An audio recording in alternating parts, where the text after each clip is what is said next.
Hey guys, what's going on?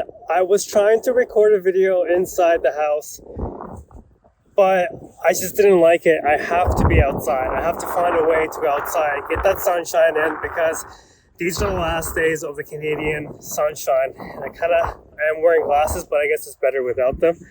But I wanted to talk about how to increase pre-workout effectiveness, how to make those pre-workouts hit harder.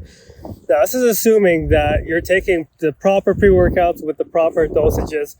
I'm talking about ingredients that have the clinical dosages, especially considering the amount of ingredients that can help with performance without increasing heart rate or elevating blood pressure or anything like that. So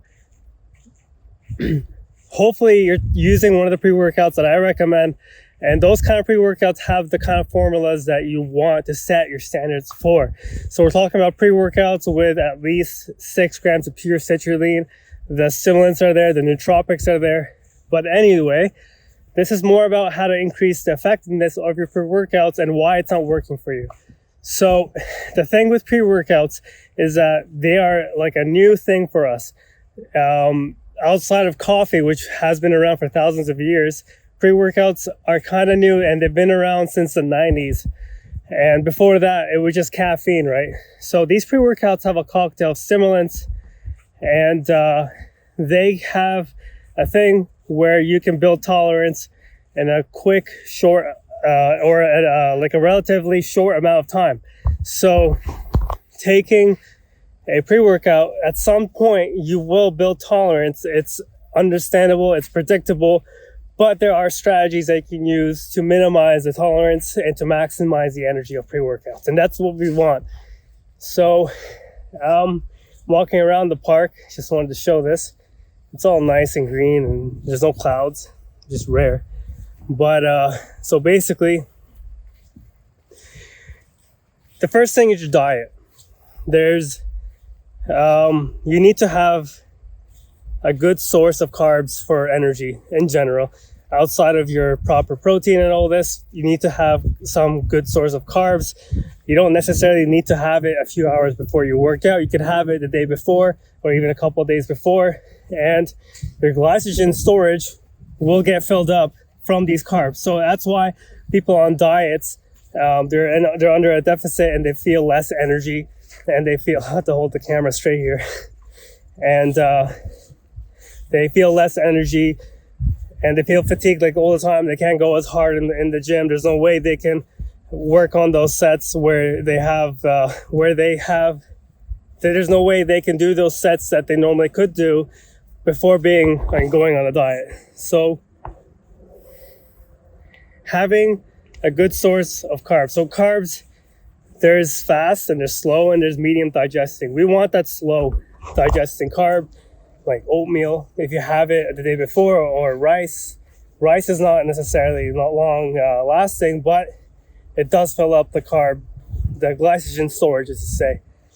So say your diet is on point, there's the vitamins as well. Magnesium gets blocked from absorption when you're having caffeine. So imagine pre-workouts which not only has caffeine but also a whole cocktail of ingredients which can affect the absorption of magnesium. So that's why you should take magnesium in a vitamin form, in a supplement form, and this will help you with sleep, and it'll help with the pre-workouts hit harder and better. Trust me, magnesium makes such a big difference. If you take magnesium and you notice like in the morning you're much more relaxed, it's the effect that it's taking on you, and that means you really needed magnesium and you need to continue taking it probably. So magnesium is a big thing. Magnesium is a must because as I mentioned, caffeine blocks absorption of magnesium. So get a good source of magnesium. It has to be like the most not the most bioavailable form, but citrate or biso or biglycinate are 2 good forms you can take. Then there's the vitamin B. The vitamin B's matter. The form matters. If you're taking the B6 form and it's under the pyridoxine form, that's actually the least bioavailable and actually causes more harm than good. So it's wise to take proper source of vitamin B's if you are going to take them. vitamin B6, P5P. I'm going to write that down on the screen. But if you take that, it's going to help a ton with energy, especially if your diet is a little short of vitamin B sources. So outside of that, the other way is taking a pre-workout which has low stimulants. Like, have a pre-workout that you can take in between those days where you take really strong pre-workouts, because you need something to maintain your tolerance and not overdo it with those hardcore pre-workouts all the time, because it's not like you're going to work out at full effort all the time. You're going to take days or weeks where you deload, right? And decrease the intensity, the weights used to help you recover, because weight training has a systemic effect on the entire body. It's a must. So taking a low stim pre-workout is a must.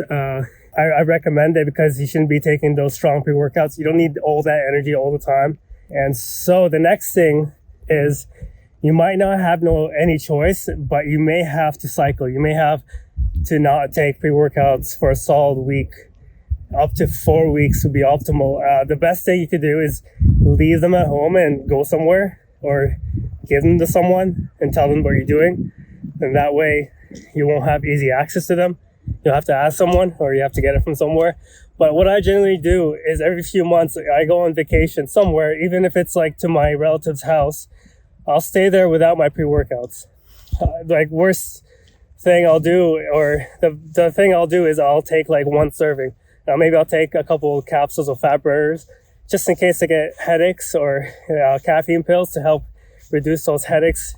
But headaches are probably going to happen within the first day or two if you cut it out completely. If you go cold turkey, you'll get those side effects, and they're pretty bad. But you'll get really good sleep. And that's the other thing I want to talk about, is sleep. If you're not getting proper sleep, caffeine has a half-life of 6 hours. So after the 6 hour point, you're still going to have half the caffeine amount in your body. So it's a long time with caffeine in your system. So you will eventually sleep with some caffeine in you, but the amount matters. So if it's not that much and you took it really early in the day, then you sleep at night, you're probably not going to have that much caffeine in you. But if you take it too late in the day, that can affect your sleep quality, thus affecting your energy, and you won't feel as energetic, and you don't want that. Your energy will come from recovery and sleep. You're borrowing energy when you're taking pre-workouts. You're basically borrowing energy from tomorrow. That's why you feel tired. The other thing is, there's herbs and nootropics you can take to increase focus and natural energy without affecting your heart rate or blood pressure. So nootropics like huperzine and choline will help increase the neurotransmitter that improves focus and concentration. It's like the learning neurotransmitter. It's called acetylcholine. And there's also adaptogen herbs that you can take to reduce that stress that you feel and anxiety, and will help with energy as well. Like Rwolda. I think back in the day, Vikings would eat those plants just before they went to war and raids and whatnot. That's why I read online somewhere. But Rwolda and all these herbs have been used in ancient history. They're mentioned at some point, and they're hundreds, if not thousands of years old. And there's mentions of a lot of those herbs in history. And it's all coming from plants, and it's all used for the purpose that we use them for today. They're used for increasing energy mentally and physically, and improve focus and all this. So herbs like Rwolda, ashwagandha, these kind of things will help. Some of the testosterone boosting ingredients like maca, that gives crazy energy without being a stimulant. And then there's mushrooms as well, like Peak O2, the blend, or even cordyceps by itself will increase endurance like crazy, like incredible. It does an incredible job at increasing energy and reducing fatigue in the gym. So at the end of the day, your body will build a tolerance to anything you do. So having something like a low stim pre-workout, a non-stim pre-workout, or just taking a week off from pre-workouts completely will help a lot. And I know it's hard. If you don't want that week off, then just take a lower stim pre-workout. You need something to taper down at some point and deload kind of thing. At the end of the day, you are building tolerance, and that's why it's recommended to take a week off completely or have something in between those really hardcore pre-workouts, because you can't have high energy all the time. But your pre-workout should be proper, the formula should be proper, everything is well dosed, and you may need to increase your stimulant intake. But once you get above 300 milligrams, that's where the side effects and increased risk for problems occur, like jitters and anxiety and sleep quality decreases and all this. But hopefully that helps. Let me know if you like this setup, this recording, but this background and everything. But yeah, hopefully that helps. Let me know in the comments below if you want, if you have any questions or concerns or anything like that. I'd be happy to read them.